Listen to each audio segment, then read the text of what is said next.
পানি আটকাইছে আমরা সাঁতারের মাঝে আমরা মারা যাবো দি পাতা কাটা লইয়া তারা মাল্লা দিয়া বড় উৎসাহ করে পানি দিয়ে আমরা পানি আটকাইছে আমরা মারবার লাগি আমাদের জীবনে মার ফের তো ফেরে দেখছি না এই পানি যাইবার পথ নাই একেবারে সব বন্ধ। আমরা যদি সরকার আমরা যে কোনোভাবে মুহূর্তে আইনগত সাহায্য নিয়ে আমরা যে বন্দি আসতাম আমরা বন্দি হন করেছি মাল্লা দেওয়ার কারণে আমরা বাড়ি ঘর ডিপে গেছে গা আমাদের জমি তো লেগে গেছে গা আমাদের গুরু খাদ্যগুলো যা আছে গুরু বাসলে আমরা সমস্যার মাঝে আসি বাদান আমরা আইনগতভাবে সাংবাদিক আইসুন আমরা দেখে দেন আমরা এই যে বন্যা এই বন্যা আমরা দিন দিকে আমরা বয়স 55 চলতেছে আমরা বন্যা দেখছি কোনোদিন পানি কোনো কান এক বিন্দু পরিমাণ যাবার সুযোগ নাই কোনো বিন্দু পরিমাণ কোনো যাবার সুযোগ যে পানি আটকাইছে আমরা সাঁতারের মাঝে আমরা মারা যাবো দি পাতা কাটা লইয়া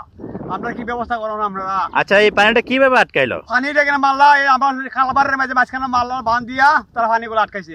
খালবার বাঁধ লাইছে খালবার আছে পানি গেছিল আগে 2 বছর থেকে যাইতেছে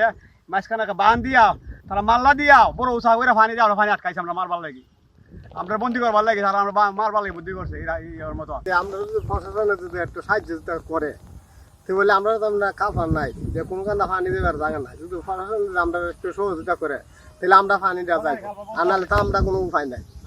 আমরা নিচু পাইয়া করেছি কারণ আমরা রাস্তার মধ্যে যেভাবে পানি আমরা কোনো বাইতে বাড়িতে না বাইতে বাড়িবার মতন কোনো আমরা ক্ষমতা নাই একদিনের বৃষ্টি এরকম হয়েছে আরেকদিনের বৃষ্টি আমার ঘরের ভিতরে যাইব যাইবার পথ নাই একেবারে সব বন্ধ কালফাটটা উত্তরে যায় কালফাট আছে একটা সরকারি কালফাট এটা শহরে বন্ধ ওখানে আমাদের মরণ বালাহি এর থেকে দুনিয়াতে না থেকে মরণ হই গরু বাছুর লইয়া যাইতারি না দেখ রাস্তাঘাট সব বন্ধ